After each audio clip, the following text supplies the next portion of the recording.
my lane fast, call it high speed. I've been working hard, yeah, I've been working nightly. If you think you'll win, not likely. I be taking shots, yeah, cold-blooded, icy. Watching numbers grow is what I call sightseeing. In the front row, run it up when they hype me. The following grows, they know how to ignite me. Call me CEO, I've been running right, see. And I ain't playing games, I create my own lane, making pleasure out of pain, turning losses into...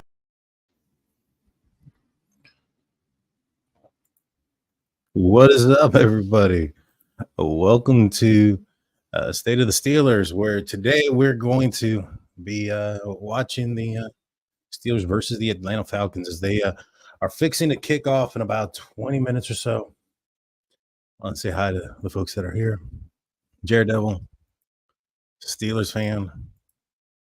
Afternoon, how's it going? How's it going? Let me do what I need to do real quick. Banner.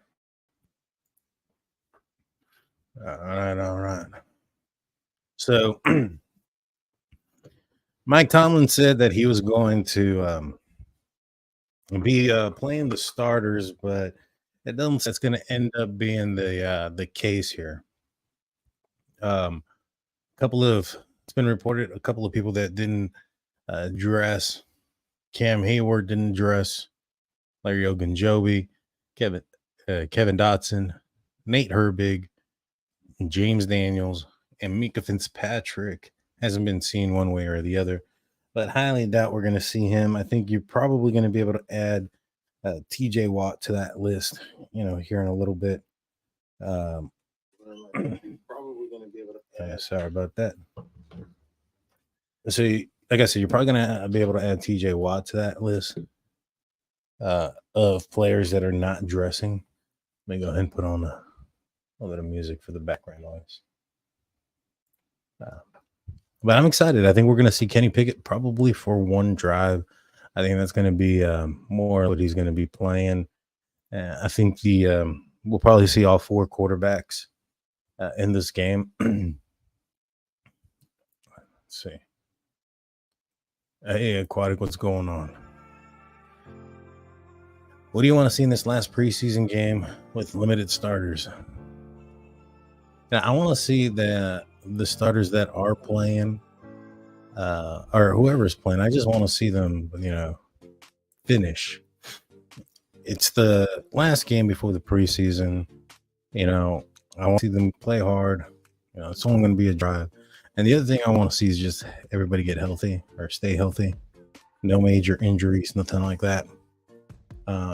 But just want to see the heart. We're going to see some depth. I think Nick Herbig's going to play some downs. Marcus Golden, I play a few downs as well. I expect Mark Robinson to get quite a bit of snaps. Broderick Jones is probably going to get quite a bit of snaps. I think Dan Moore is more than likely going to take he's more than likely going to take competition, in my opinion. And so, this is probably, unless they use him as like a swing tackle, until either, Dan Moore doesn't play to the standard, or, somebody gets hurt. God forbid that doesn't happen. But, that is a part of the game. We're probably not going to see him for a while. And, I think there's going to be the last opportunity to. Let's see. Brian Brown says, I want to see a T-Rex before it goes extinct. That's funny. Let's see.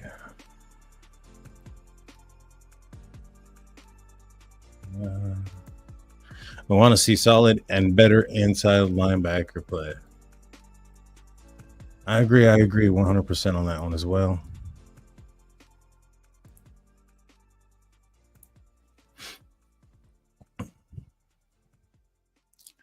Him not playing again, yeah, I would agree. But then I think I heard that if this was like their season, that he would be playing. So I know that Andy knows what he is. He's coached him when he was in, or not coached him. He was a player that he brought in, when he was the in charge of scouting uh, for the Eagles. And so I think that the Steelers are well aware of his abilities. I think they like what he has. Plus, I seen him, throwing in at center a handful of times, and to me, I'd rather have him out there uh, than Kendrick Green. I don't think I ever want to see Kendrick Green anymore. I mean, it's just been bad play after bad play after bad play. The guy just is not an NFL interior offensive lineman. I don't know what else to say.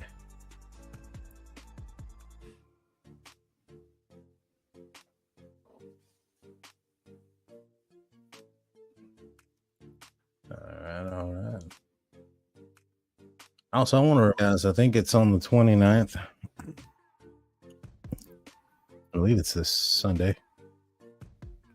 I'll be live streaming a fantasy football draft that I'm a part of with Nathan Hines from In Hindsight, who's part of the Unofficial Steelers podcast with me. And we'll be doing the fantasy draft. So I'll be live streaming. If you guys like fantasy football, I'd recommend come checking it out. Give me some pointers, because this is the first, I did one other one for the first time ever. I did a fantasy draft with the Steel Curtain Network guys, and I want to go a different route of doing things. I drafted Bijan Robinson in the first. We'll get a good view of what he's got in this game. But so far, I've liked what he's been able to bring to the Atlanta Falcons out of the running game and the passing game. It'll be exciting to see, because I think he's going to play. I don't know for how long. I wouldn't play him very long, to be honest with you. But he is a rookie, so I can see the Falcons playing him. But I want to see how our inside linebackers, because I do think that all of them will play. I want to see how the starting guys can handle a guy like Bijan Robinson, who doesn't have a lot of tape, has no experience in the NFL, except for 2 preseason games, and those aren't telling of anything. So it'll be interesting to see. And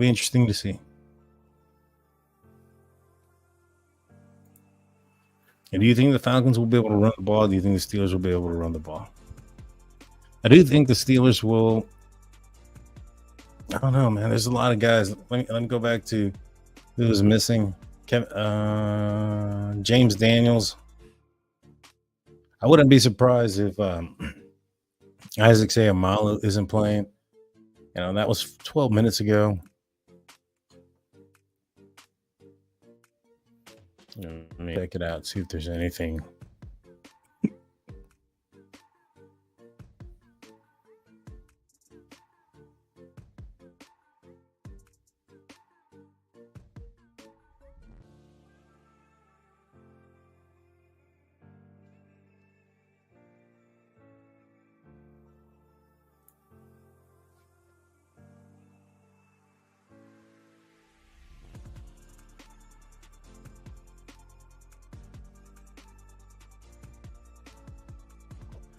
I haven't seen anything else as far as who else isn't playing.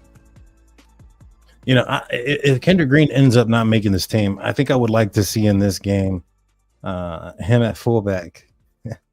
We're never going to get that opportunity to see this. So I like to see it, at least in the last game, how it would have looked.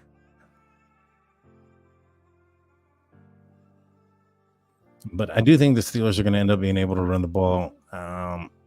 I think, the Steelers aren't playing Cam Hayward. I think the Steelers have some pretty good depth, but I also think that, Cam's not going to play. TJ's not going to play. Nate or Nick Herbig, he's he's doing really good right now, but he's not a TJ Watt. And so, I think that both teams will end up being able to do some things on the ground.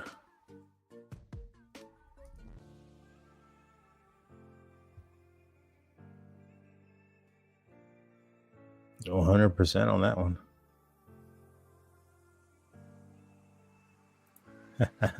No, I get it, but I'm excited to try it. I've never done it before.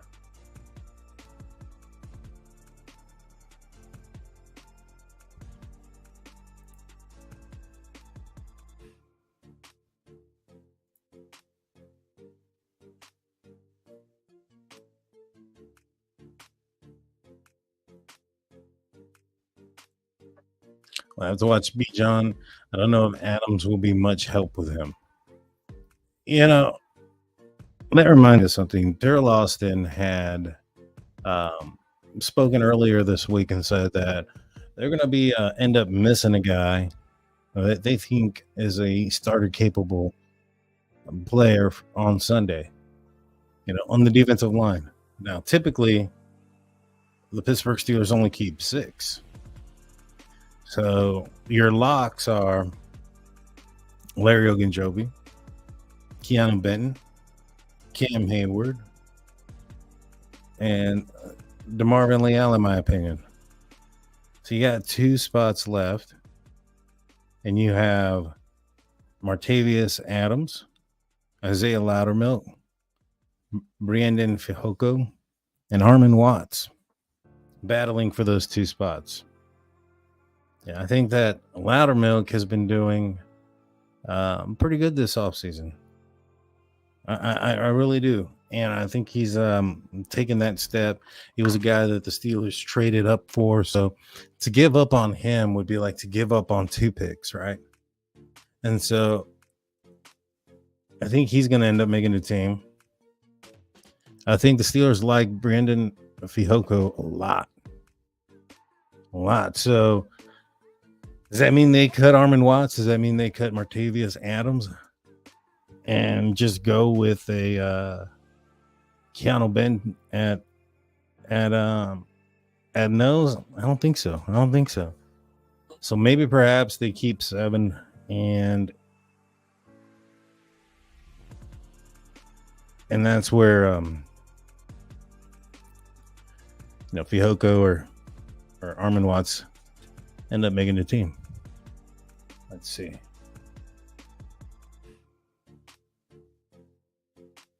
To me, I think Martavius Adams is a guy also on the brink of not making the team, not necessarily for his play. I think he's a very talented guy. I think he kind of reminds me of a poor man's Hardgrave, where he's a bigger, thicker guy, but he's fast and he's quick.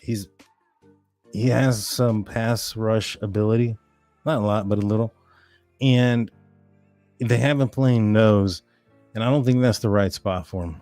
I think he'd be better set for, the a tackle instead.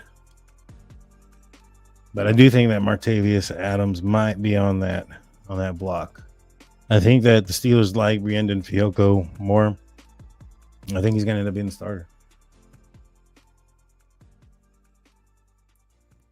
If Jalen Warren becomes first-string running back during the season, maybe. I think there's got to be a lot for that to happen. But I do think he's getting a lot more carries this year. Predict the winning score. I'm going to say the Pittsburgh Steelers win this game. It's going to be a weird score. Let's go with 25-17 is what I think the ending score will be.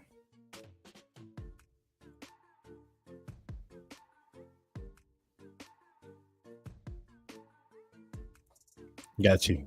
Understood.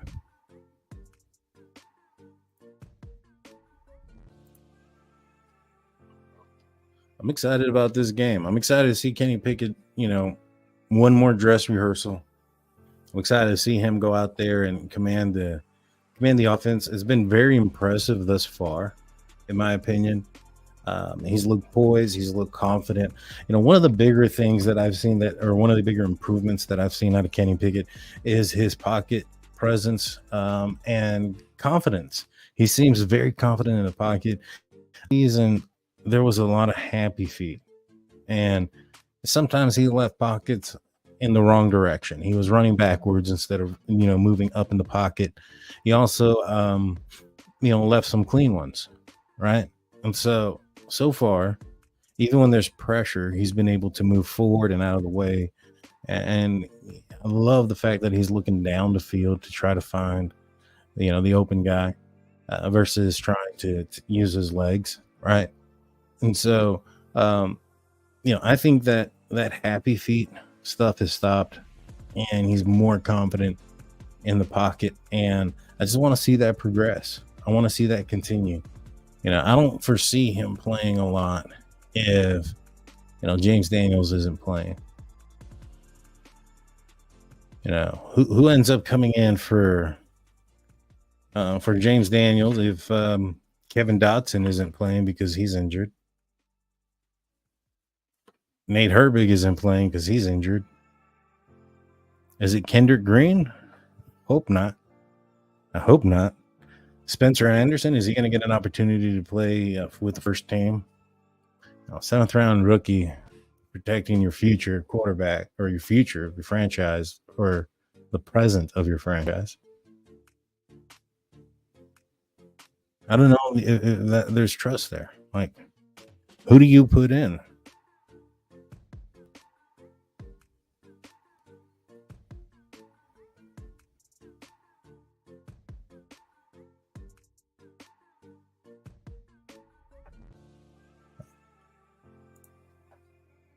Thank you, Robert. I appreciate that. Yeah. My StreamYard's acting up again. It's not letting me pull up comments, but I can see them. Hopefully TJ Watt will stay healthy and have a great year. Yeah, I think he will. If he stays healthy, he's going to have, at least 16, sacks. I don't think those have popped up. They pop up on their own. And I don't see, I can see him getting a sack a game average, and I can see him getting more, but I think the floor is probably 16 if he ends up having a completely healthy year. What's up, Claude? How you doing? I would like to see Anthony play behind a good O-line. I would too. I was a little confused though last week because, I felt that, putting him in the goal line situation and having him rush between the tackles was setting him up for failure. Perhaps Mike Tomlin was, challenging the young man, seeing what he can do in those situations. But I mean, you got to know what you are. You know what I'm saying? Like, I don't think anybody's expecting, Calvin Austin to out jump anybody. Or, he may have high jumping ability, but his height, I think that there are some cornerbacks that could out jump him or outreach him. And so, you want to set him up for where he's blowing past people and you're putting it right in the basket, right?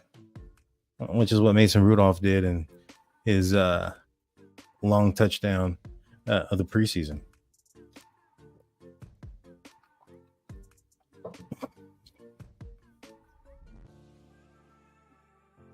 But I am excited to see the running back position. There's been a lot of little bit. Well, no, that sounds funny. A lot of little bit. There's been a little bit of hype brewing about Valaday, and the guy got some burst. He's got some burst. He's able to. He's a little shifty, and he's a little patient. And then when he's ready to move, he can pick it up pretty good. So I'm excited to see that. Anthony McFarland's had an impressive training camp and off season thus far, but you can't use him on every situation, so it becomes a bit of an issue. All right, he's a kick returner. That's at best for his special teams ability, which I don't know. I don't know if I want him returning the kicks. But outside of that, if he ends up not making it as the kick returner, he plays no role other than this package on offense. TJ Watt is actually in uniform. Would you look at that? All right, let me see who's out there. What number is that guy? Oh, no. It appeared to have been Kendrick warming up with the ones as guard.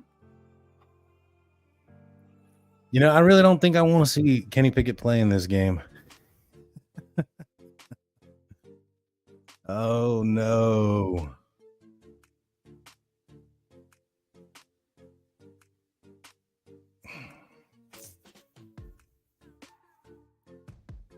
I don't get it. I don't see what Mike Tomlin or whoever's in charge of personnel here or the depth chart. I don't understand what they see in Kendrick Green to keep putting him in, you know, even with the twos. I didn't even want to see him with the twos. And I wanted to see him with the guys that are, you know, probably going to be bagging groceries next week, right?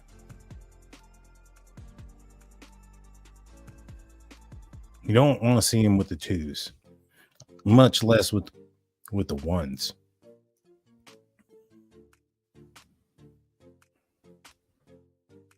If you're a religious person, please pray for Kenny Pickett.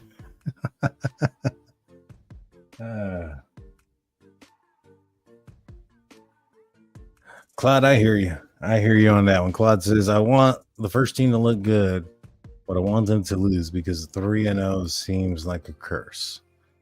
Now, I don't know how many teams have gone, 3-0 in the preseason and end up doing well. I know that there's been a lot more teams that didn't, but I think that those teams that were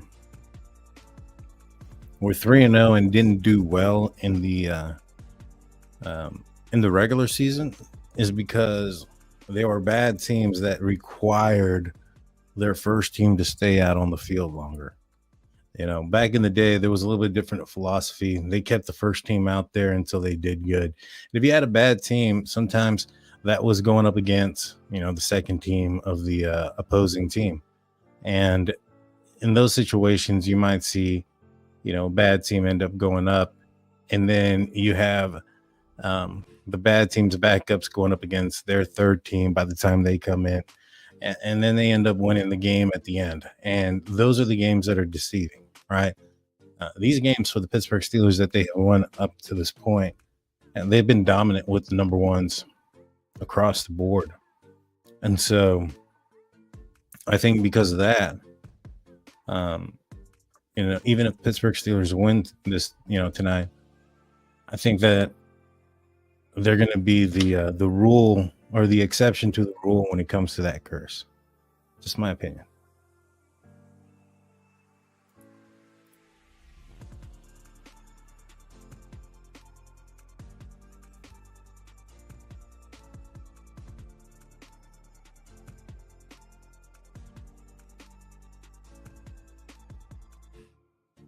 Ray says, I think the Lions went 4-0 one year and then had their perfect losing season.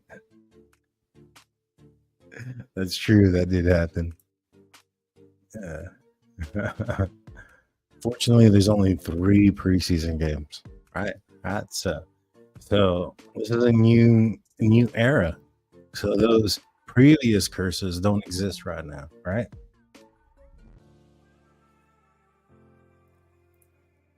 Well, that's in the 3 preseason game era. What's up, Ali? How's it going, my man?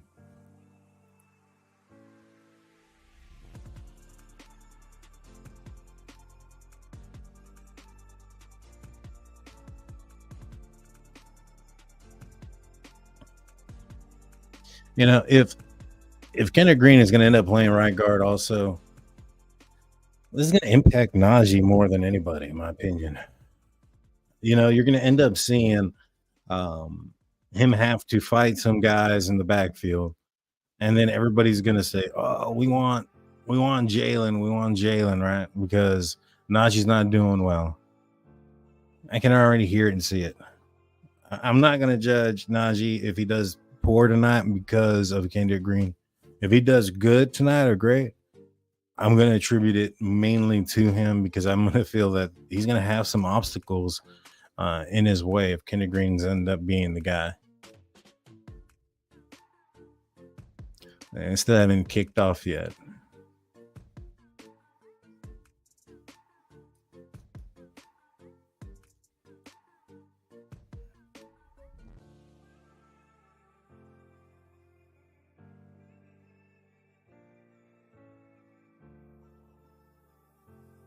I was watching Cam Hayward and TJ Watt's podcast earlier, and they had Najee out there. He looks thinner. I think he's got some burst, some speed to his game. It appears that the Steelers are going to be receiving the ball, and they'll be wearing the black jerseys, and the kick is off. Anthony McFarland back to return. He's going to take it out about 8 yards deep. And he's tackled down at around the 15, and there is a flag. So this is going to be pushing this back even further, unfortunately.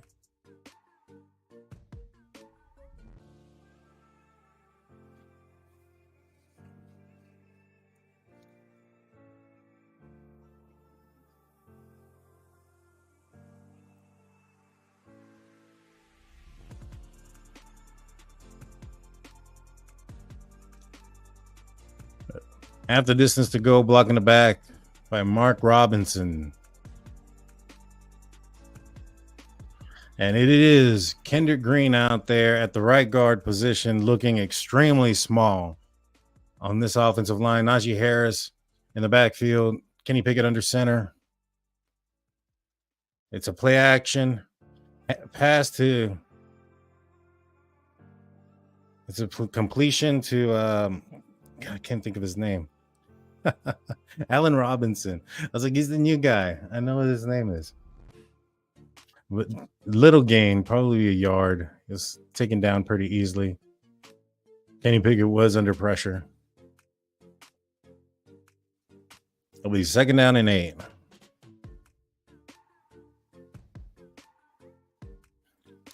Kenny Pickett again under center.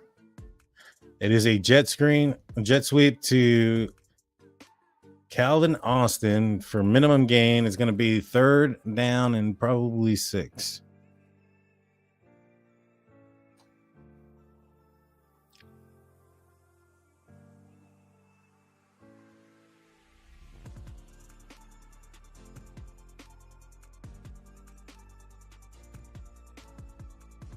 Jaylen Warren has entered the game.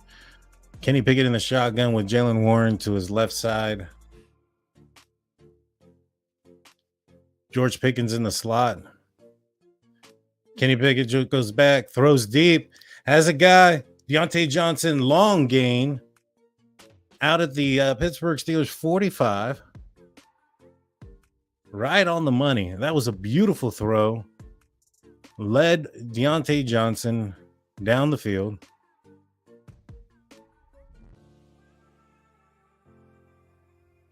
That was a beautiful pass.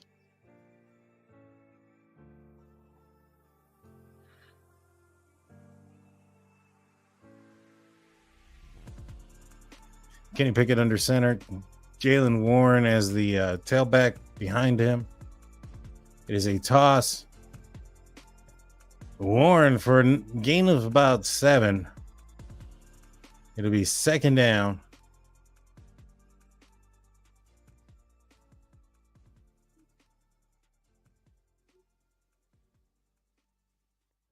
Kendrick Green kept his man. He was on his guy, pushed him off the line a little bit. Was holding his own right there.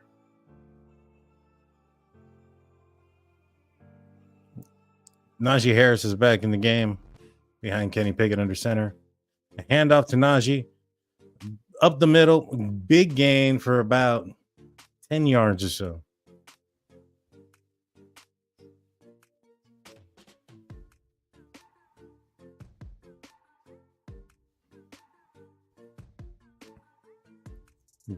Kenny Green doing all right. Helping out with a double team, picking up a guy sliding off the back end.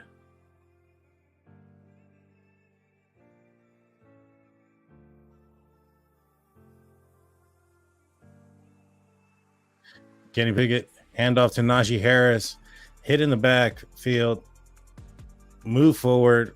Looks like a no gainer. He's second down.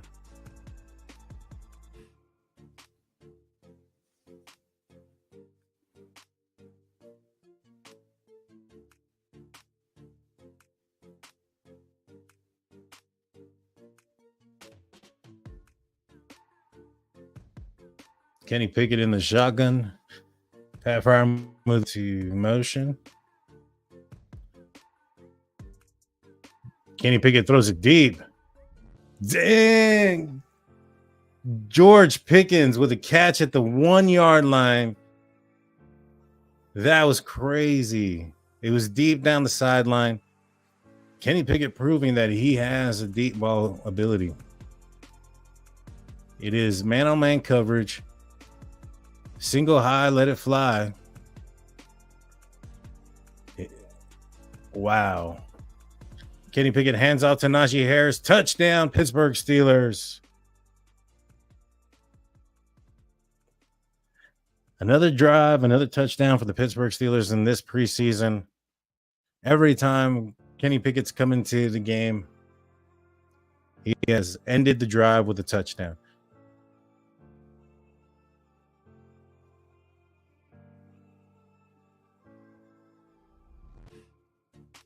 They're showing some replays. That George Pickens catch was amazing. 92-yard opening drive. You got to love it. Buzz for the extra point.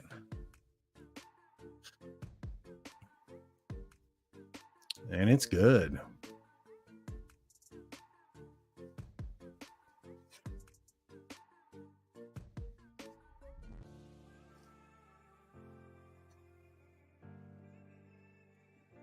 I think it's time to take out Kenny Pickett and some of these guys. Let's put in Mitch Trubisky. We've seen enough. We've seen 92-yard touchdown. We've seen an 86-yard drive. We've seen 10 plays, 10 play drives in the first preseason game. We've seen everything we need to see. I think this team is going to be very dangerous. I'm not sure if it's many of their starters or not, to be honest with you. That you can only play who's in front of you, right?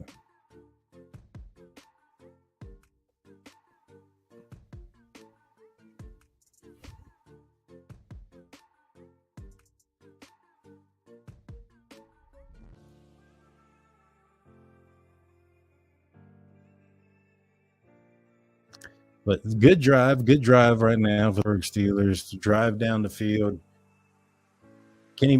Najee Harris had 3 rushes for 13 yards. Drew Pickens with a 35-yard reception down the sideline. It was a great drive thus far. And they're in a commercial break right now.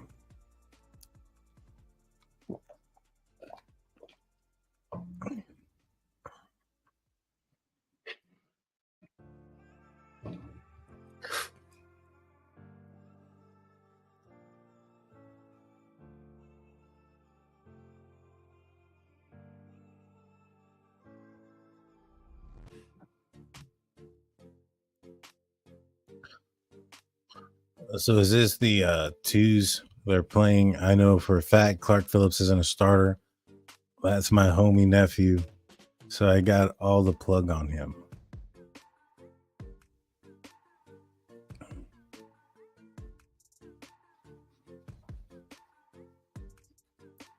%. Kenny Pickett has had a touchdown drive every time he's been on the field this preseason. No kidding, man. I hope it's not a fluke too. It'd be very unfortunate. The first drive of the regular season, the Steelers go 3-0. You know, that would be very deflating. Boswell with the kickoff. Matthew Saxon with the return. Oh, he should have been tackled there at the 15-yard line, but is cleaned up at around the 18.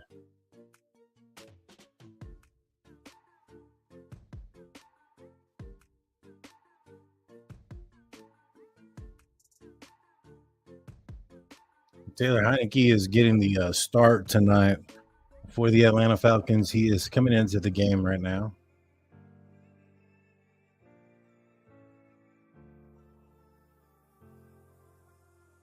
I see TJ Watt. I see Alex Highsmith. Is that Loudermilk? Ooh. Landon Roberts just cleaned up. I can't even pronounce that name. Number 42 for the Atlanta Falcons. It was a shotgun handoff, and Landon Roberts just cleaned him up.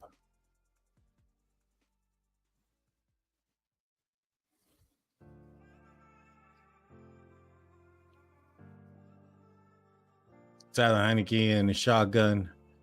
Play action. Under pressure. TJ Watt with the sack.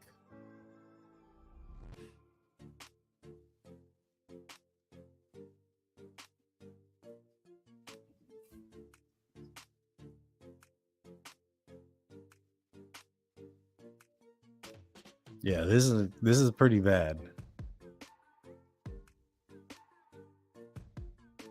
Watt literally 360 this guy onto the ground. 3rd down and 21. Tyler Heineke throws. Had a guy open in the seam. Tight end dropped the ball. Wouldn't have been a first down regardless. It is now 4th down, 3 and out for the Atlanta Falcons.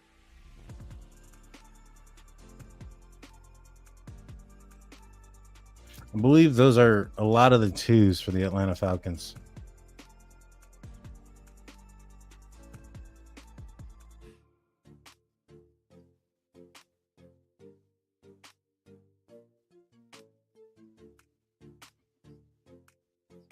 Yeah, true. That's a good point there, Claude. Would you start your QB against the Steelers? I don't think anybody would right now. Not for a preseason game. I mean, they're going to play their starters. Calvin Austin with the punt. He's got another good return up to the 28-yard line. Great punt return. Mike Tomlin ecstatic about the return. Let's see who comes in.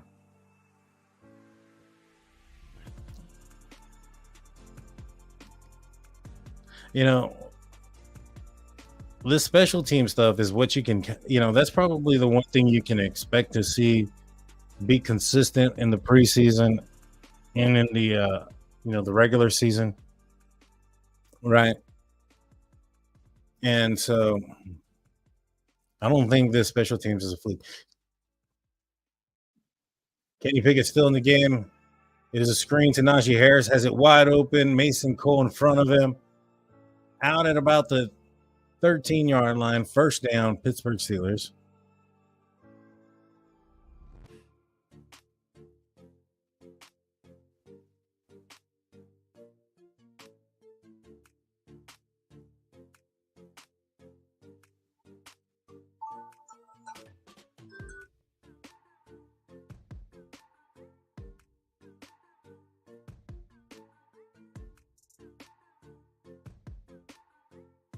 Kenny Pickett under center. Calvin Austin in the motion. Handoff to Najee. Gain for a few after bouncing around there.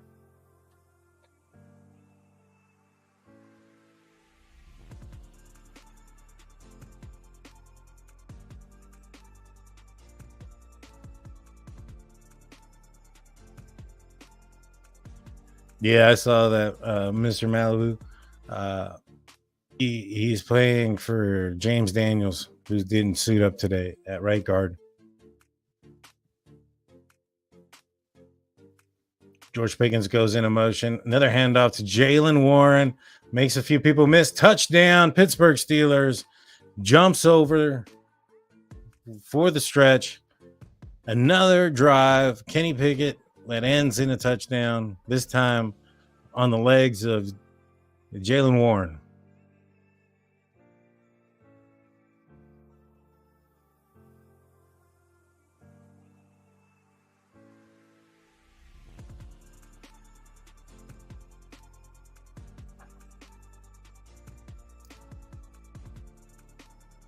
That Jalen Warren got hit at the 2-yard line, and it was his will to push forward to get into the end zone. Boswell, extra point is good. 14-0 Pittsburgh Steelers.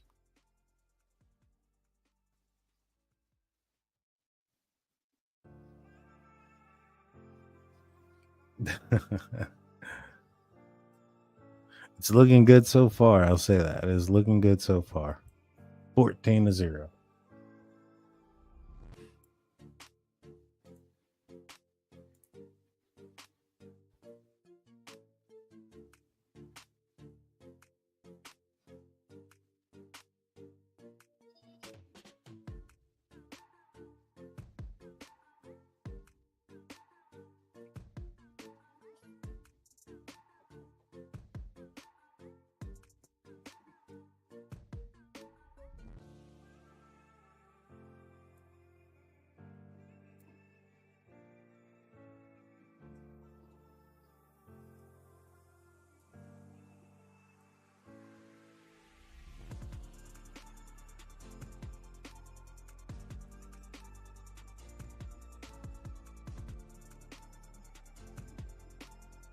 Trying to adjust this screen real quick.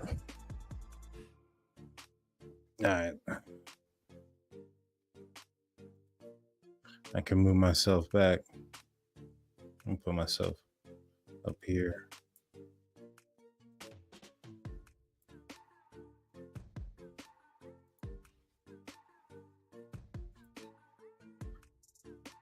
So they're at a commercial break right now.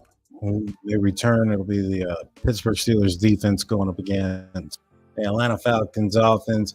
I anticipate that being the last drive for the starters for the Pittsburgh Steelers.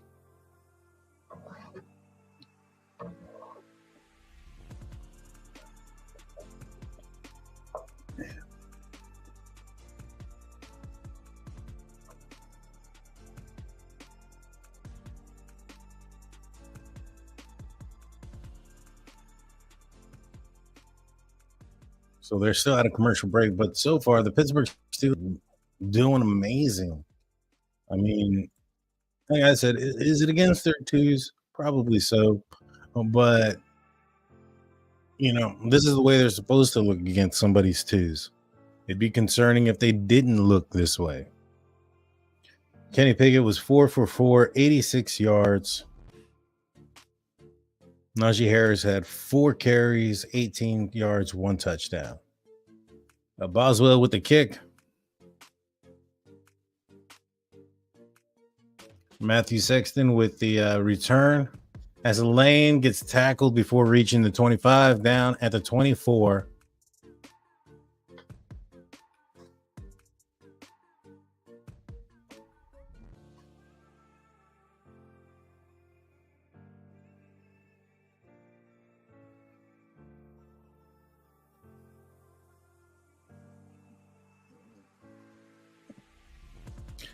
Hey, Ray, you're going to the Monday Night Browns game? I'll be at that game as well.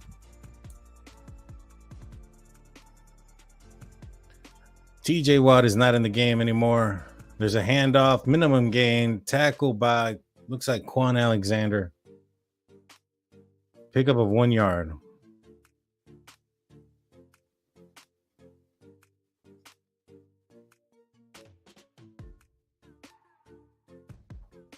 Tyler Haneke drops back for the pass, throws it out to the flat. Gain of about 1, but there's a flag.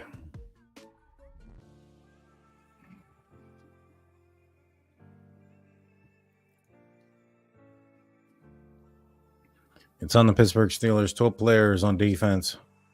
5-yard penalty would be second down.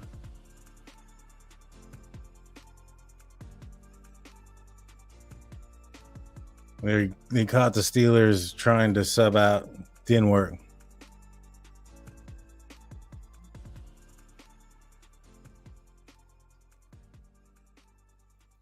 Handoff. Abuke.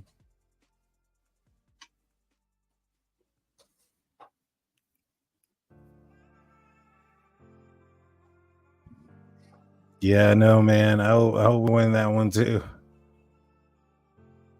Tyler Heineken, shotgun, drops back to pass. Look, surveys under pressure. Mark Golden throws it, almost intercepted by Patrick Peterson. Threw it across the field.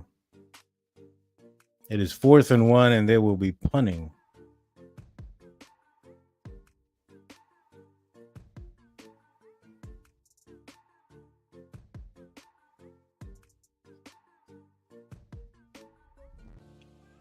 Yeah, Heineke is definitely not happy. He is under pressure like no other right now.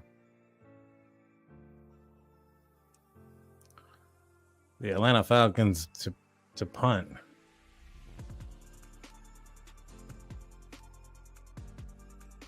You have one of the biggest punters in the game kicking off to one of the smallest kick returners in the game.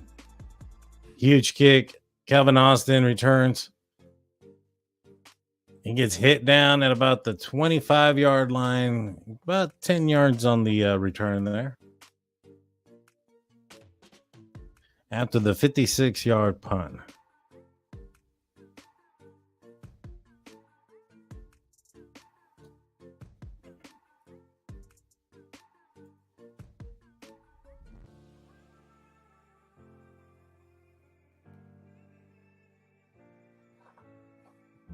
So I think we'll see Mitch Trubisky here right now. I would be surprised if it was anybody else. Kenny or Ethan Mason, I would be shocked if it was either one of those two guys coming in at this point. You know, Kenny Pickett hasn't played more than 2 series this entire preseason. He doesn't have, you know, his starting right guard out there. And the right guard that is out there, Kendrick Green, is, is a bit of a question mark, or a lot of bit of a question mark, actually. And so, to me, I don't know. I don't think I'd keep him out there anymore. I think I'd take him out. And he's done good. Let's just get ready for San Francisco, right?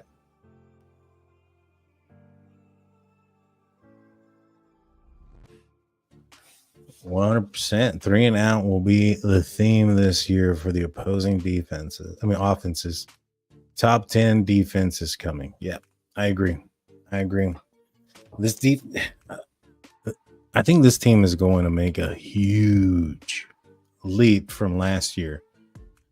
For those that think that, like even Vegas, putting the line at 8.5, to think that they're going to go backwards, it's crazy to me. Last year they won 9 games. To say they're going to, not win 9 games is insane. Knowing that Kenny Pickett is a guy that, didn't get the full offseason last year as a starting quarterback, wasn't the starting quarterback in training camp, got very little reps with the ones. And then when the season started, he was the backup. He was the second stringer. Oh no. Can y'all hear me still?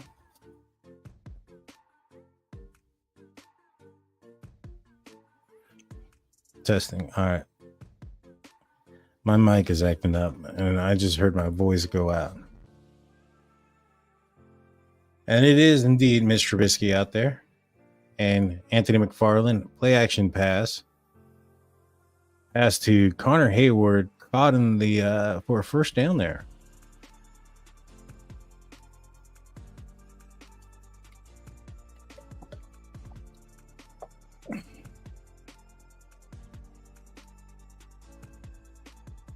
Yeah, thank you.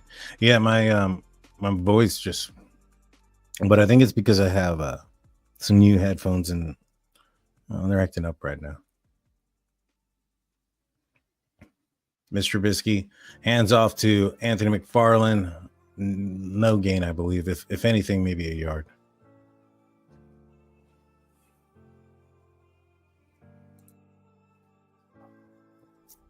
Yep.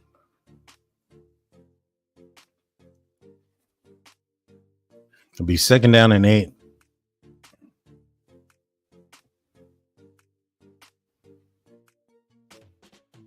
And Darnell Washington is out there.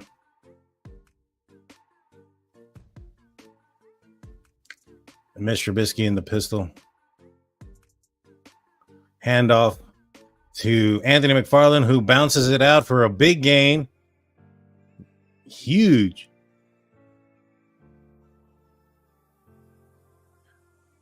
It looks like he was tackled out of bounds at the 26, 27-yard line of the Atlanta Falcons. Huge run for Anthony McFarland. This is the kind of plays, or these are the kind of plays that, you know, us as a fan base were excited when the Pittsburgh Steelers drafted Anthony McFarland. We thought this guy could be that, you know, home run hitter, the burst guy, the speed guy. He's finally coming together. Another toss to Anthony McFarland. This time he's not going very far.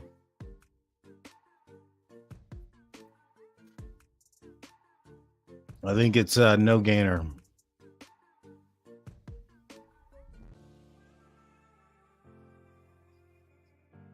Oh, you're welcome, y'all. You're welcome. I'm probably only going to do till halftime on this game. I got some things I got to take care of, and I anticipate, you know, the 4th string being in after halftime. Mr. Trubisky under center.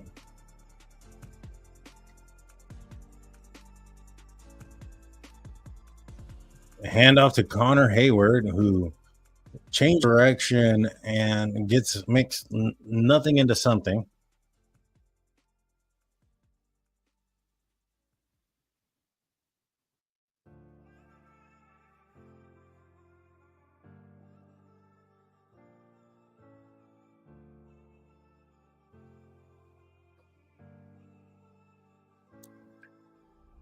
So it appears that Ryan McCullum is the center in there, and they're keeping Kendrick Green out there at the right guard. And Dan Moore is playing at right tackle. Another handoff to Connor Hayward. Stutter steps, gets a few yards. Broderick Jones is out there at left tackle. Miles Boykin is out there as well.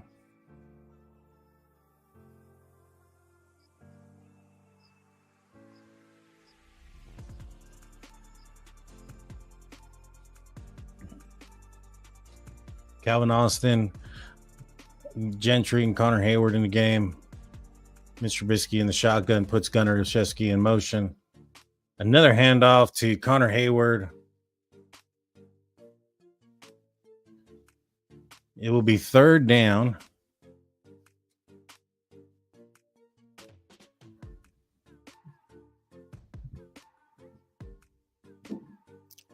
At left guard is Cook. Dylan Cook. And Broderick Jones is playing at left tackle.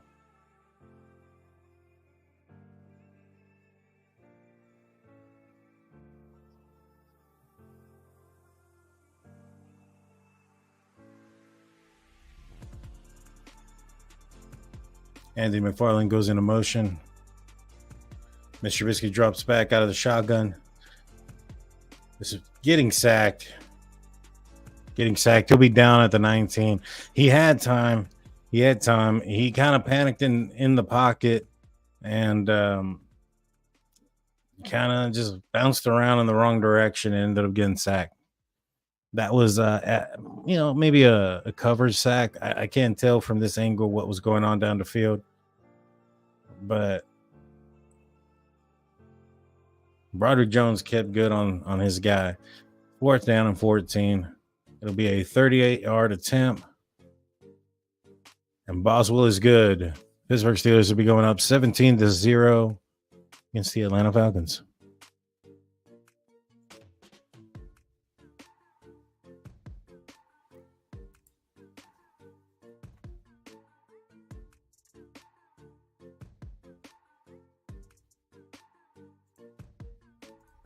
That was a strong drive, but it's kind of what we expect out of Mitch Trubisky, isn't it? A guy that can drive you down, but has problems putting it in the end zone. Last season and the last time we saw him, or when he came in for Kenny Pickett, who was in the concussion protocol against the Baltimore Ravens, he was able to move the ball effectively down the field. But, in the most inopportune moments, and 3 occasions, he threw interceptions. And, but outside of those moments, it was 3 and outs or field goals. I don't know. I think you can see the difference in the quarterbacks, especially like the level of play. Kenny Pickett is definitely the better quarterback there.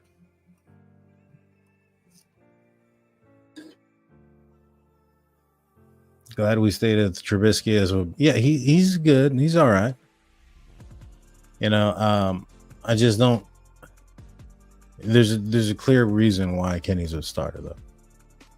Kenny can just finish the game or finish the drive. And that's what we were seeing out of Kenny last season. I was there in Pittsburgh for the last game against the Cleveland Browns. And now a lot of people will say what they want to say about the Browns, that, Deshaun, hadn't played in a while. He was rusty or whatever.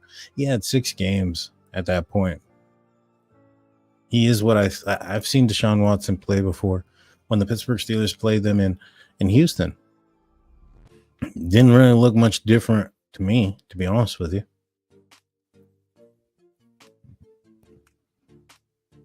But in that game, the Pittsburgh Steelers were able to move the ball up and down the field. I don't remember the score off the top of my head, but there was a fumble on the first drive where Najee, it should have been a touchdown, but the referees, called it a fumble. Tomlin didn't challenge it. It was what it was. That would have put him over 30. Back to the game. Boswell with the kickoff. This is going to be returnable. Sexton gets across the 25-yard line this time, and to the 26.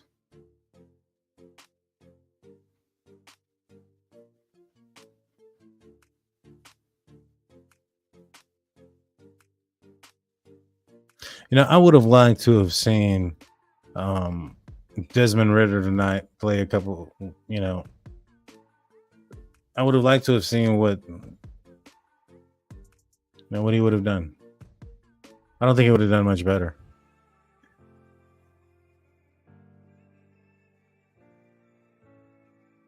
Logan Woodside is the new quarterback for the Atlanta Falcons. Out of the shotgun, pass complete. Patrick Peterson is still out there, y'all.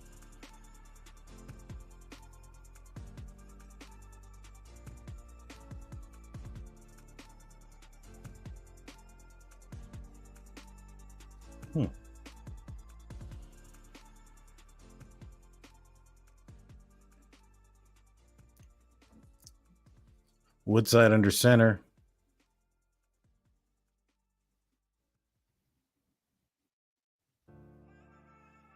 Tackled by number 31. Is that Keanu Neal?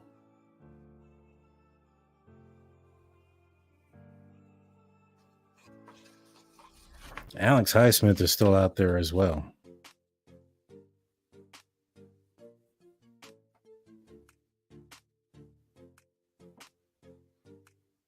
It's 3rd down. And it appears that they're going to be letting the first quarter end and move on into the second quarter. Pittsburgh Steelers leading 17-0 against the Atlanta Falcons. It'll be 3rd and 5 when they get back from the break. Thank you, Jeremiah. I appreciate it.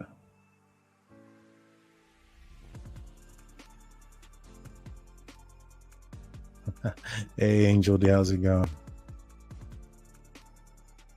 If you guys aren't aware, I am one of the hosts of the Drunk Turkey Show. That's another YouTube channel that I run. It's a little bit bigger than this one, but if you're not subscribed there, go check it out. I think you'll enjoy it.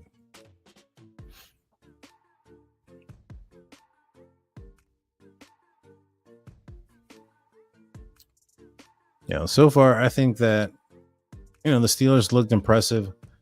It was against some backups though, so like I said, you can only play who's in front of you. So you have to, it would have been more disappointing if the Steelers didn't look like they did than it being impressive as they looked. You know what I'm saying? Like, I think it would be worse. Well, obviously it would be worse if the Steelers, played, down to this competition. That thing too, they're not playing down to the competition. They came out aggressive. They moved up and down the field. That's something else that the Pittsburgh Steelers had struggled with. They would make these games where, you're supposed to be able to beat the opposition. They would make them competitive. And, last season, the games that the Steelers did win, I think they were all within, except for the Browns game, were, I think, within one score. And so every game that they won was just, down to the last minute, heart attack type situation.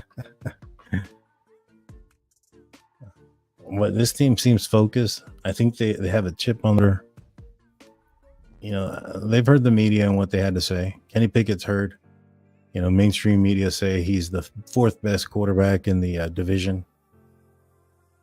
That's going to be fuel for this upcoming season. And whether it's the Falcons, the Browns, or the Chiefs in front of them, the Steelers are going to go out there and kick some tail.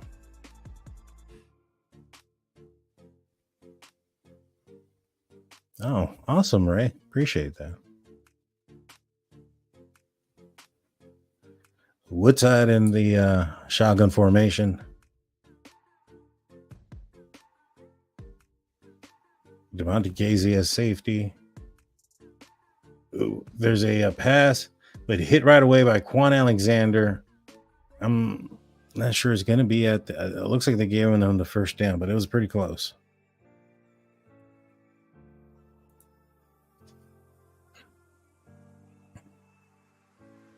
But Quan Alexander put a hit on that guy. He's a tight end, so he's not a small guy. That was the first down for the Atlanta Falcons.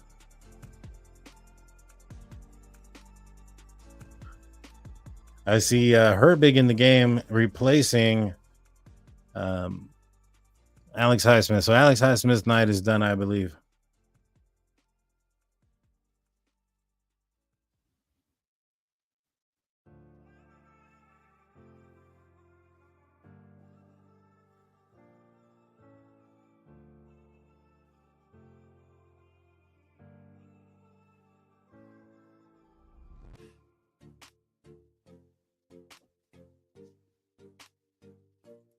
I like this one. I found DTS because he's a Steelers fan.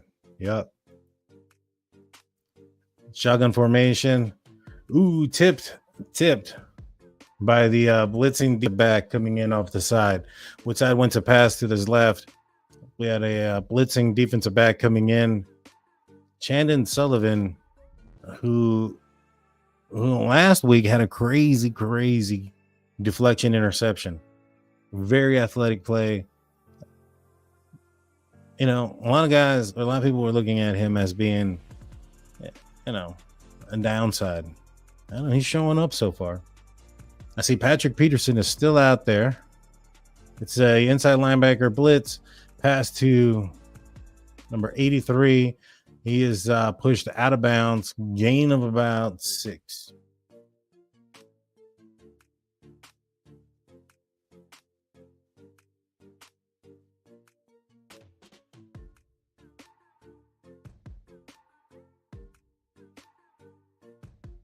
It is 4th down. We're going to see the punter come out on the field for the Atlanta Falcons after one first down, their first and only first down for the Atlanta Falcons in the entire game tonight. And the punt is off, kicking from the 30. Calvin Austin catches it at the 18, makes a guy miss, does a spin, gets tackled hard at about the 23-yard line.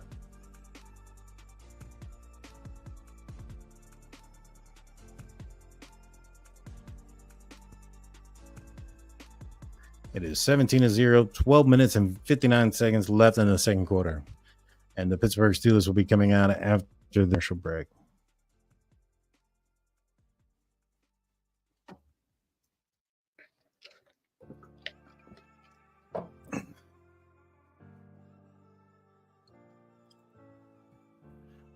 He goes out there.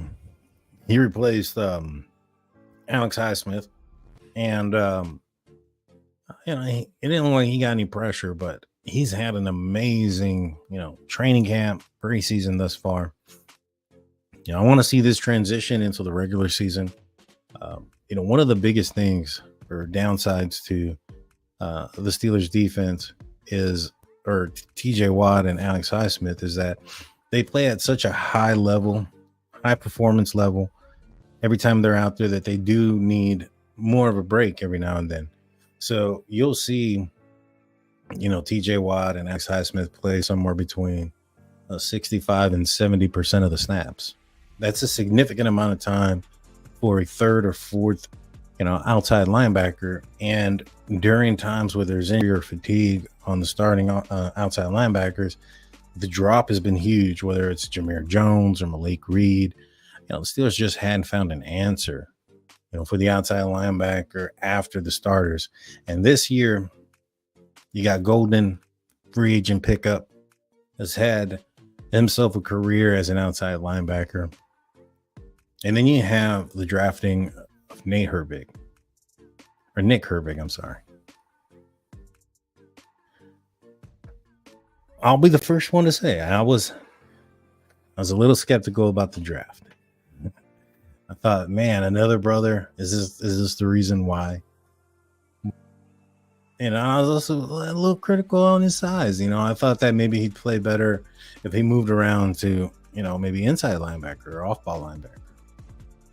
But I have been pleasantly proven wrong thus far. I'm excited to see what he's going to do.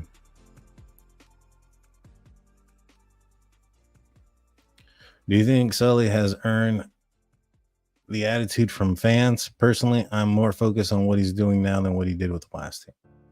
He might. There's a lot of talk, a lot of criticism. Mr. Trubisky under center, hand off to Anthony McFarland, who bounces around, gets about 5 yards. It'll be second down.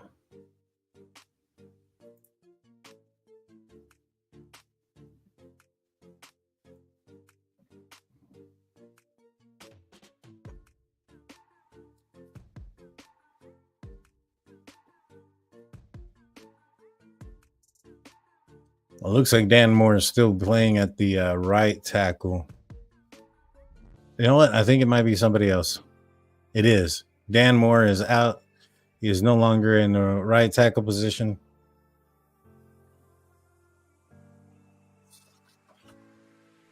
It is number 60.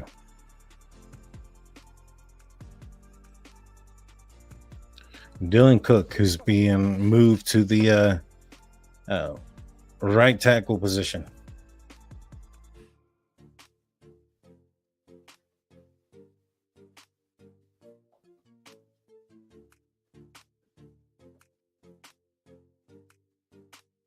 It looks like Kendrick Green is at the center position now. Hand off to Anthony McFarland, middle on 3rd and 3 for the first down. Gains about six yards or so.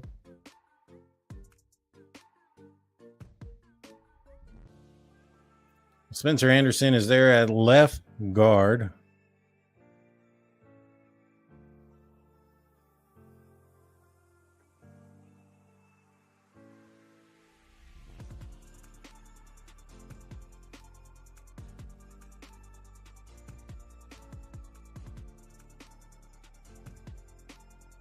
Mr. Trubisky in the shotgun, scrambling out to the right, finds Calvin Austin for a gain of about 8 yards.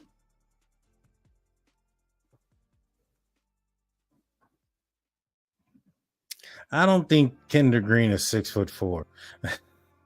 They have him on the screen listed at 6'4", 315 pounds. I don't know about that. I am very skeptical of that height. In the pistol formation, handoff to Anthony McFarland, hit in the backfield. It looked like it came from the center of the offensive line. If they show the replay, it looked like it came from Kinder Green's side. Let's see. No, it was actually off of the right guard and right tackle.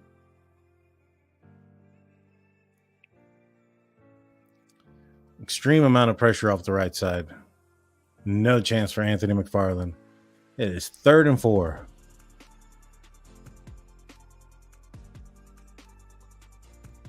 Mr. Trubisky in shotgun. Drops back to pass. It's a screen to Connor Hayward. Hayward gets the first down. That should be that looked like a little bit of a horse collar to me. Hayward gets the first down for the Pittsburgh Steelers.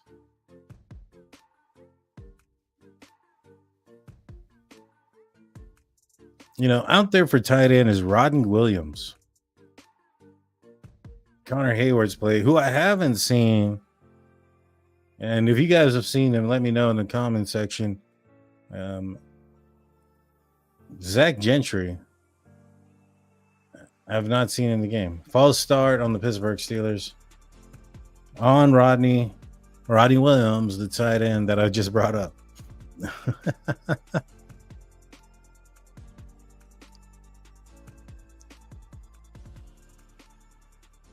Interesting. Rumor has it Gentry, Green, Norwood, and Pierre are getting cut.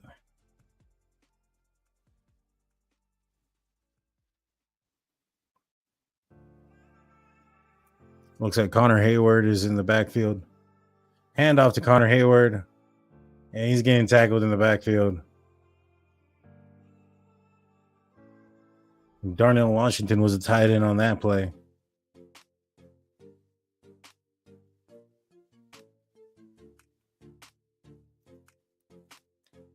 And this was again on the right tackle, right guard, just not being able to, hold up their guys. 2nd down and 17 at the Pittsburgh Steelers 47-yard line. Mr. Trubisky goes back, passes the ball, hits Miles Boykin out near the sideline. It's not a first down, but it makes 3rd down manageable. Pick up the 7 yards. So it should be 3rd and 10.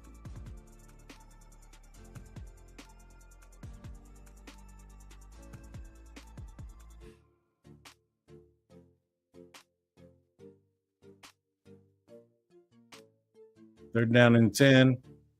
Mr. Trubisky in shotgun. 2 guys go back in motion. Correct it. Under pressure. Moves up. Mr. Trubisky scrolls to the right. Throws it up deep. Out of bounds. Nobody home. It'll be 4th down. There is a flag on the penalty. And it appears it's going to be against the Falcons. Holding on the defense. It will be a 1st down for the Pittsburgh Steelers.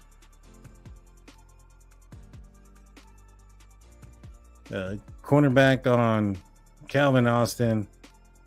He's struggling, that cornerback.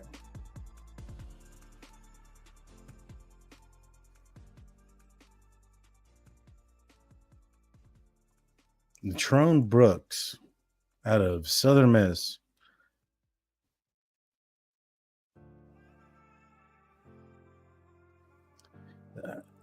I agree with you, Afton. He definitely does. Handoff to McFarland. gets hit, maybe a gain of a 3. Zach Gentry is in the game now. I've seen him. He's entered the game. He was in that play in that game.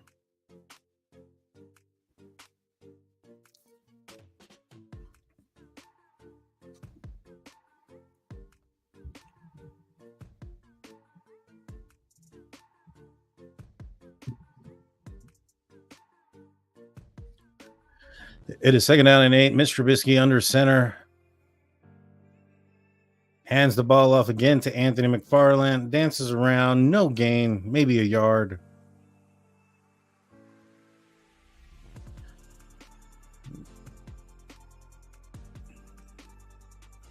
Elam's on the tackle for the Atlanta Falcons.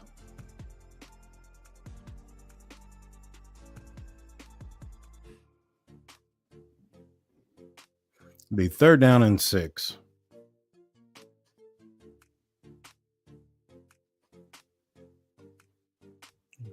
Third down and 6 from the Atlanta 33-yard line. Time of possession right now, Steelers 17 minutes, 3 seconds to, I think, like 13 or 6 minutes.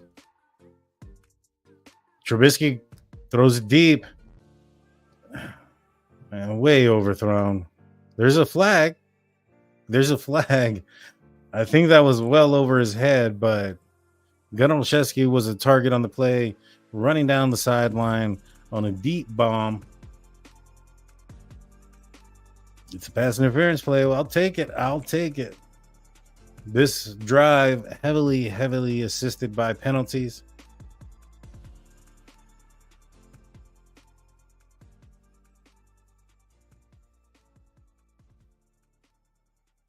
Yeah, that ball wasn't catchable in my opinion, but I'll take it.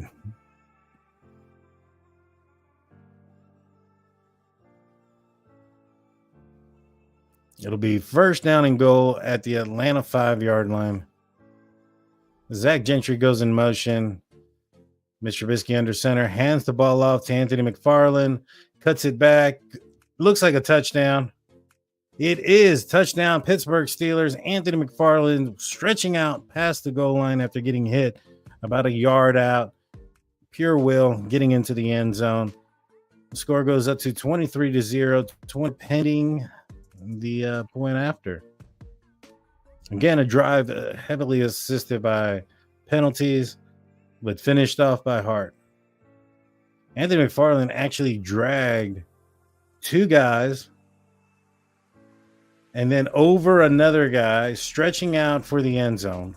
It was an impressive show of will for the running back out of Maryland.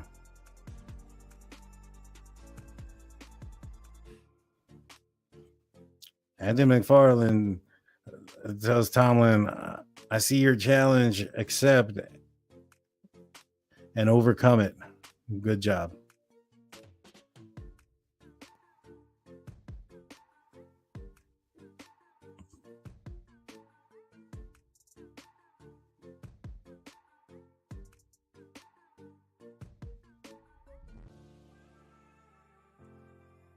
Boz goes back for the extra point. The kick is up, and it is good. Pittsburgh Steelers 24, Atlanta Falcons 0.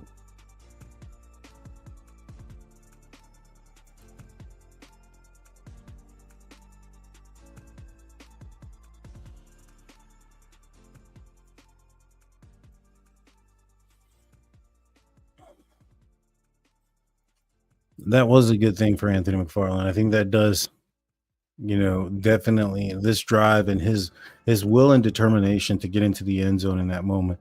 The guy of his stature, you don't expect to get hit by one guy, to shake him off, and then drag 2 other guys over a 3rd or a 4th, guy on the ground, and stretch out, into the end zone for.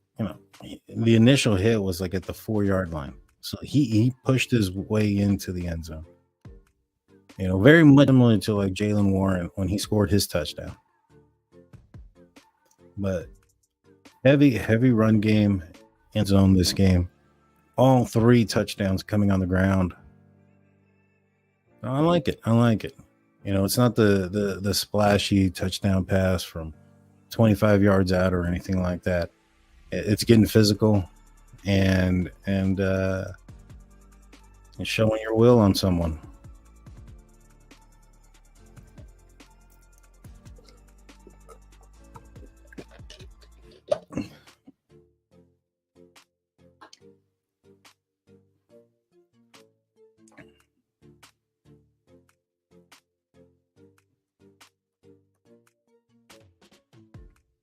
So we're on a bit of a commercial break here. There is about 5 minutes and 42 seconds left in the second half. Pittsburgh Steelers are up 24-0 in a game that they have dominated.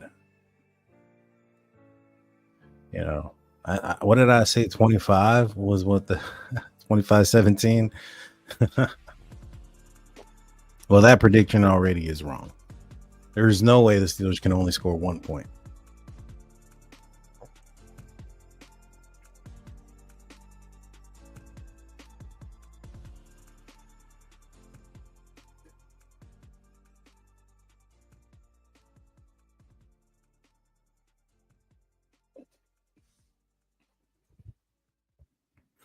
So apparently in the Falcons, not the Falcons, the Eagles Colts game, Anthony Richardson struggling in that game. And this kick is out of bounds through the end zone.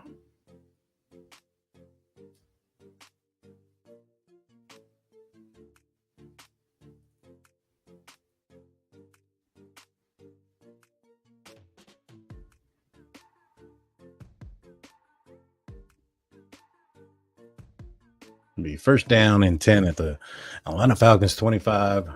Woodside in the shotgun.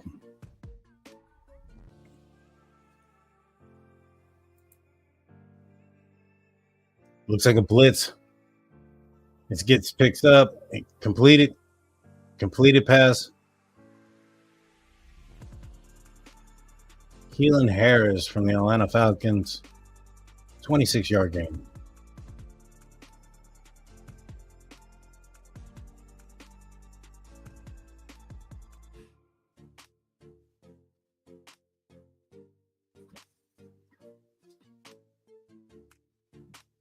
Kenny Robinson, free safety, was the guy trailing that wide receiver in coverage. It was man-to-man with a blitz.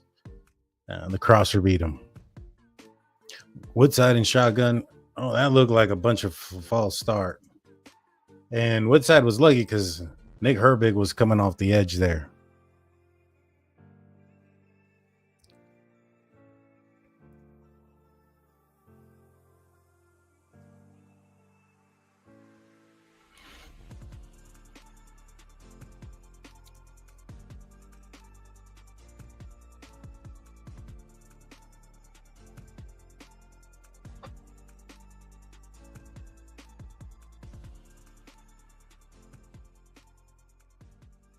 Woodside in the pistol, high snap, brings it down, play action.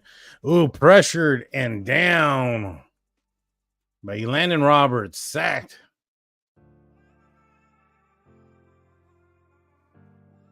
I think this is the most we've seen out of Elandon Roberts. He's played, just a couple of drives in the previous preseason game. But he's in there, so is Cole Holcomb, DeMarvin Leal, Watts, and Keanu Benton are in there, or were in there. Looks like Loudermilk has come in. Shotgun. Woodside goes back, throws it over the middle. Taken down right away by Elandon Roberts at the 41. Gain of 5. They are in the no huddle hurry up for the Atlanta Falcons. It's third down and 19. Woodside drops back, throws it over the middle. Ooh, that was a hit. No penalty because it did look like a little bit of helmet to helmet there on Elandon Roberts against the the running back.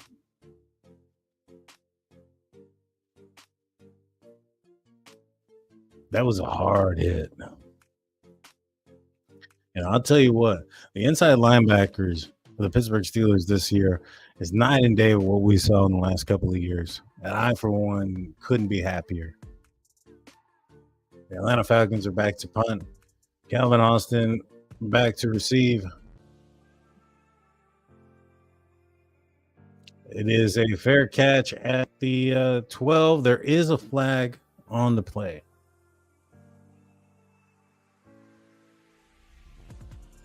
It was a 47-yard punt. Let's see what the penalty is. I saw that after that the Cardinals picked up Josh Dobbs. It's interesting.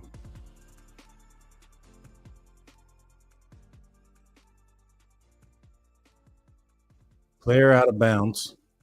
It's a 5-yard penalty. They're going to play for it now and let him kick it again. Let's see if Calvin Austin has a better opportunity of returning this one. It is Sexton, the shooter, who just kind of ran out of bounds on his own and just stayed out of bounds for majority of the run.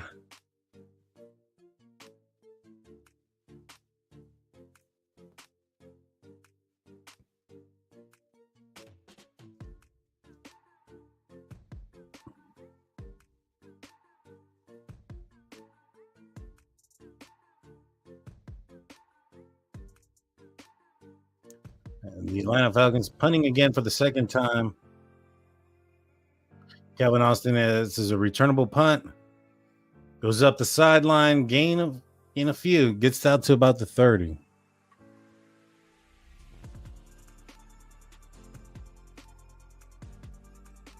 And they're going over to a commercial break.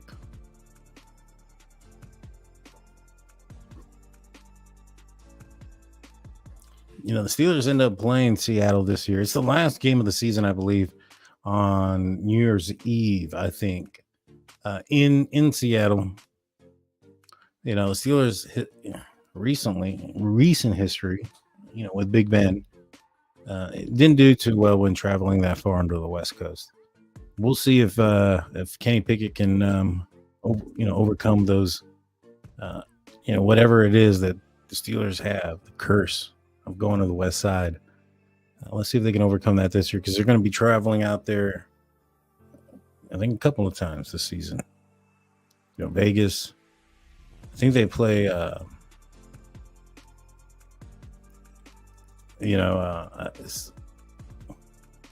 Arizona, I think, is in Pittsburgh. I'll look up the schedule here in a little bit. Is it the Rams they also play out there? I think so. That should be a fun one. I was going to go to that Vegas game, but I just couldn't do it. Just couldn't do it.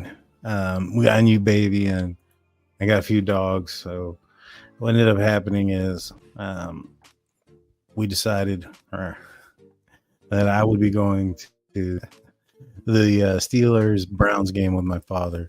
And my wife, unfortunately, won't be able to make it to that game. But hopefully we'll get her out to one this year. I'll also be at the Steelers-Houston Texans game. So those two are the games that so far I'll be at. The Browns, the Texans game. I'm a season ticket holder. I got a few games still available that I'm selling. If anybody's interested, hit me up at my email, stateofthesteelers@gmail.com. If you're interested, my tickets are in the lower level in the end zone. If you guys are familiar with Steel Curtain Network, formerly Behind the Steel Curtain, Dave Schofield is in the same section. Mr. Trubisky under center hands the ball off to a new running back, Bell, number 38. Minimum gain.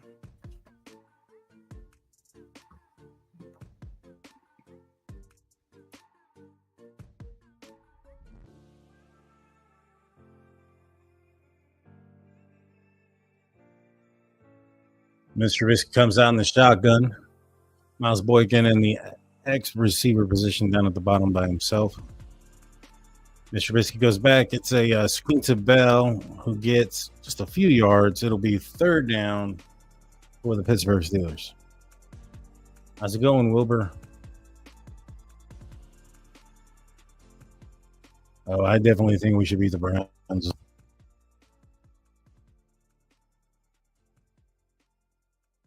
Actually, I purchased the license, Ray, for my tickets.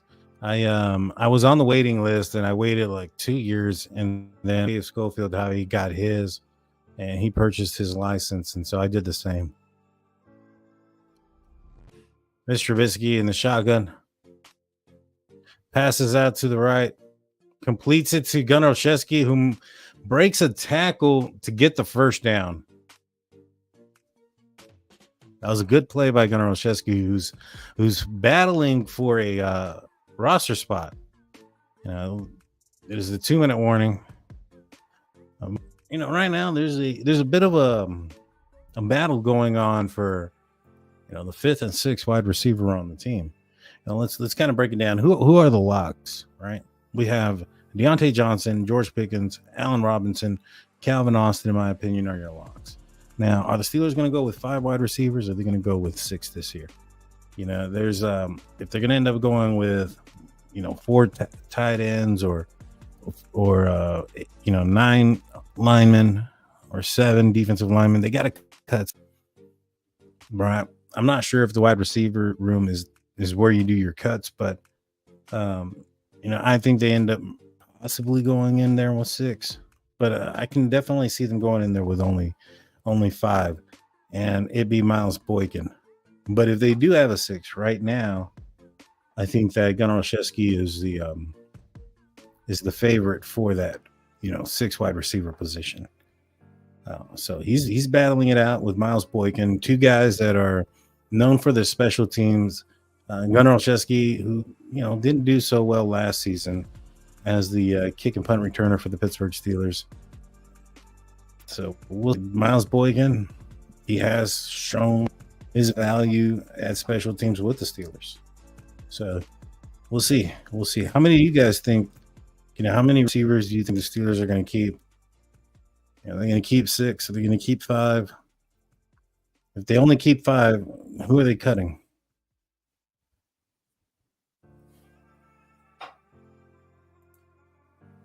Captain says, I really, really hope Gunnar O can take his preseason success into the regular season. I do too. I mean, he is a one-time bowler on special teams, but,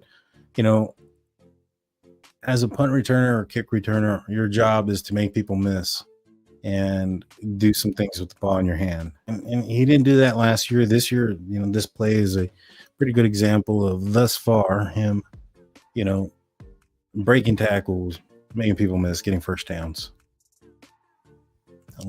We'll see if it translates.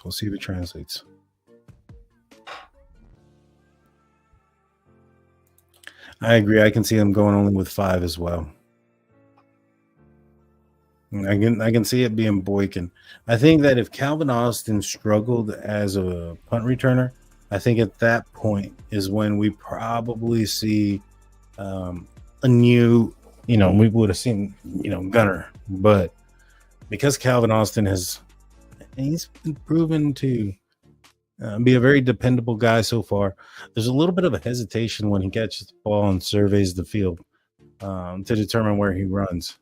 I've noticed that, but outside of that, the lanes that he picks and his speed and burst to get through them before they close down, it's just phenomenal.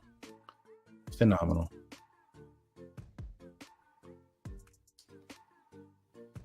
All right, and we're back. Mr. Trubisky in the shotgun formation at the Pittsburgh Steelers 42. Drops back to pass. Throws the ball over the middle. Incomplete pass to Miles Boykin. It'll be 2nd down and 10. Claude says he can see 6. Aquatic Live says she sees 6, or he or she sees 6.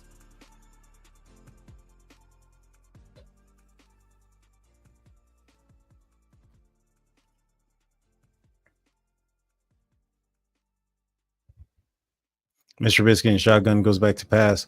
Surveys the field, moves up, is going to take off with the ball, gets the first down and more, slides at about the 33-yard line of the Atlanta Falcons. Huge gain. 1 minute and 38 seconds left on the clock. And I think the Pittsburgh Steelers taking a timeout.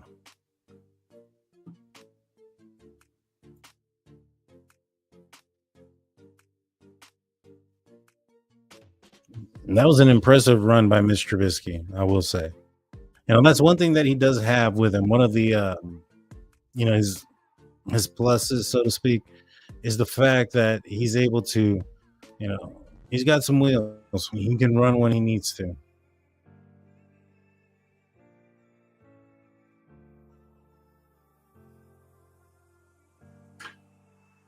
That was a clean run.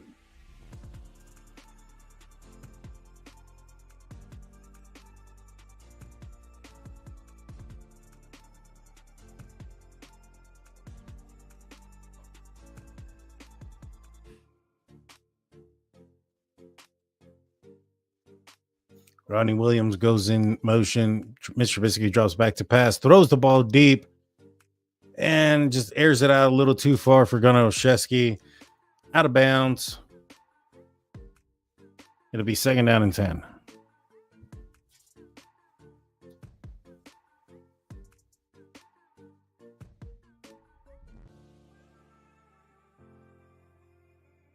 Hakeem Butler was placed on IR injury.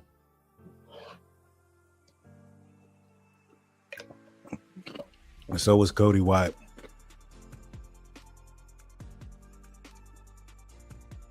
Mr. Trubisky drops back to pass, throws it out to the running back in the flat. Gets about 3 yards or so. Be 3rd down. 1 minute and 27 seconds left on the clock. Oh, no problem, Aquatic.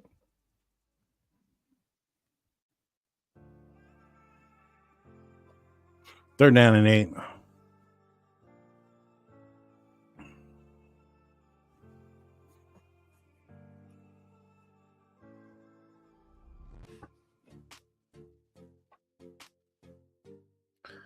Mr. Trubisky in the shotgun formation trips to the right of to the left of the formation. Now Calvin Austin up at the top by himself. Mr. Trubisky surveying the field, is getting sacked at the 39-yard line. Took a little too long.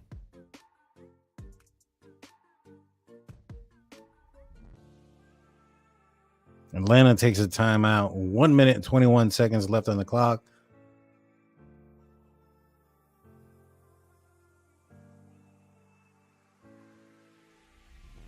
Tackled down by Mike Jones Jr.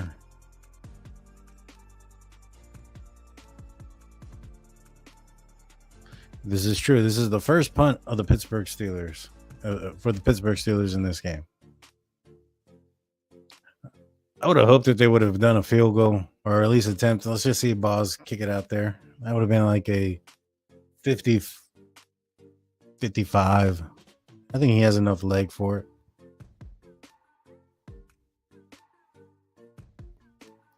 Dang, what a punt. Comes in, downs the ball at the 3-yard line by Fitzpatrick.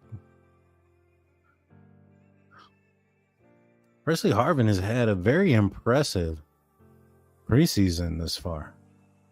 He has been kicking, this entire preseason, getting people inside the 11, inside the 10, this one inside the 5.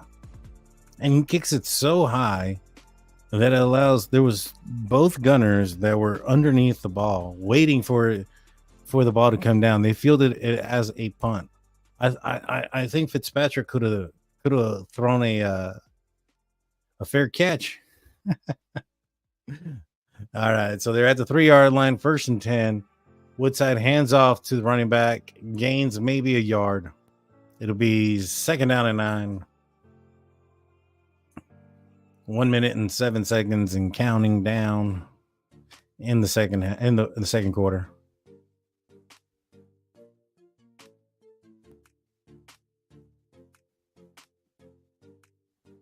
Woodside drops back to pass out of the end zone, has a completion at the 10-yard line.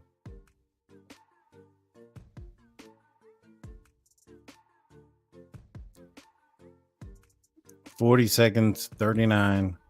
Third down and 3.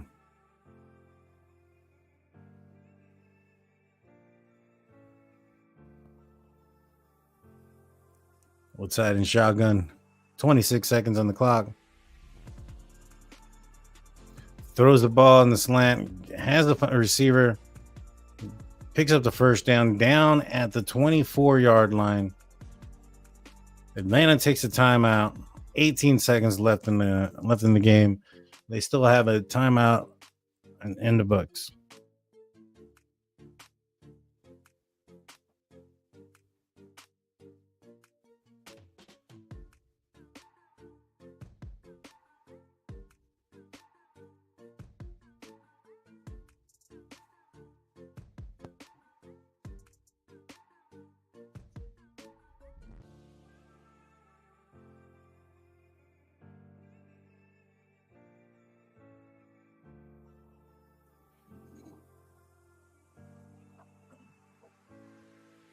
Herbig is off to the left side of the defense. Woodside and shotgun drops back to pass. Pressure coming from his left side. Underthrew it. If Pierre looks back, he has an opportunity to intercept that. He's second down and 10. 13 seconds left in the clock. Is that Pernales? With the pressure.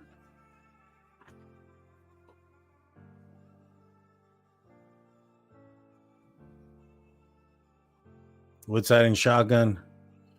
Again under pressure. Broken up pass by Joey Porter Jr., but there is a flag. Looked like he hit him a little bit early. It's the first time I've seen Joey Porter Jr. out on the field, or I've noticed him, so they have to target him if he's out there. But he did hit the receiver a little early.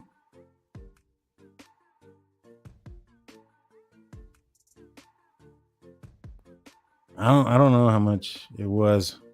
I got it with the package for YouTube TV. I think it was like $200 or $250 for DirecTV.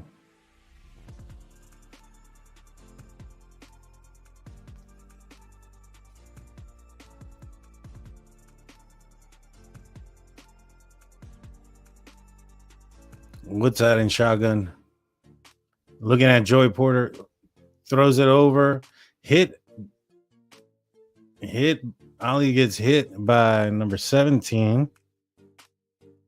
Trent Thompson delivers a huge hit on the sideline, knocking the ball out of the receiver's hands.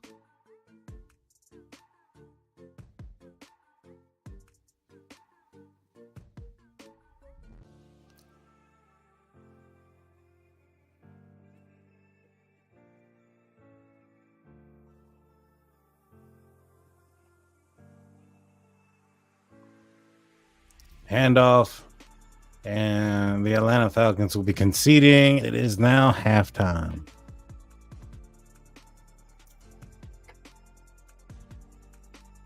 What a first half, Pittsburgh Steelers. You know, Kenny Pickett looked impressive, hitting, George Pickens down the sideline, for a long pass, hitting Deontay Johnson in stride. I thought Kenny Pickett played well. I'm really excited about this team. 24-0 at halftime. Najee played great. Jaylen Warren had another long run. We'll see what happens in a couple of weeks when the Pittsburgh Steelers take on the 49ers. Oh, thank you, Afton. Comes in with a 99-cent super sticker. I appreciate that.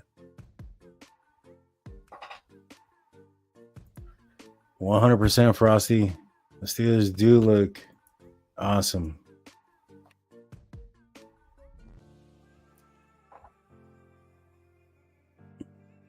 That Deontay Johnson throw from Kenny Pickett in the pocket, dropped it in the bucket. perfect throw. I don't think that there's a cornerback that could have stopped that pass. You know,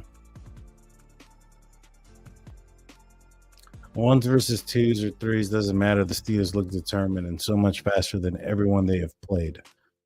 You know, Mason Cole had an interesting statement this week about the Buffalo Bills. He said that the training camp was faster. That means that the game has slowed down a lot. It says a couple of things. It says that the offensive line for the Pittsburgh Steelers are pretty impressive because, the Bills, front, defensive front is no joke. So, for them to feel that they were, slow compared to playing against the defense of the Pittsburgh says two things. It says, it's, like I said, the offense is doing well, and also says that the defense of the Pittsburgh Steelers is moving fast. And that's one thing I like a lot.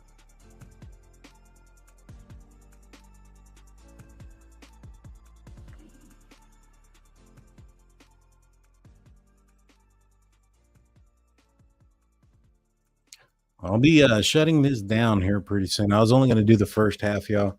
Uh, I'm not sure if I'll be doing the all regular season games. I know that I will definitely be calling the games that aren't, televised, like your Thursday night games on Amazon, things like that. I'm definitely going to cover those. I may do some Monday night and Sunday night games. We'll see.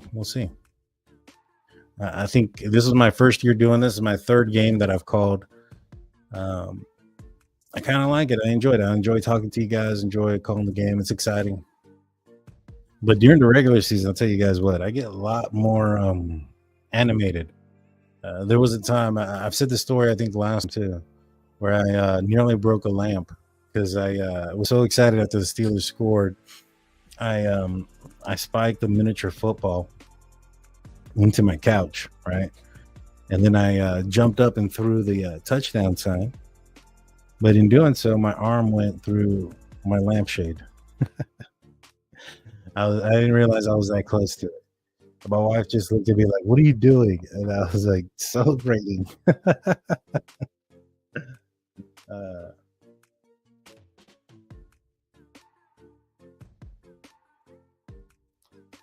It definitely did go well. I appreciate everybody that watched, everybody that tuned in. You guys are amazing. I'm going to go ahead and get out of here now. I got a few things I got to take care of.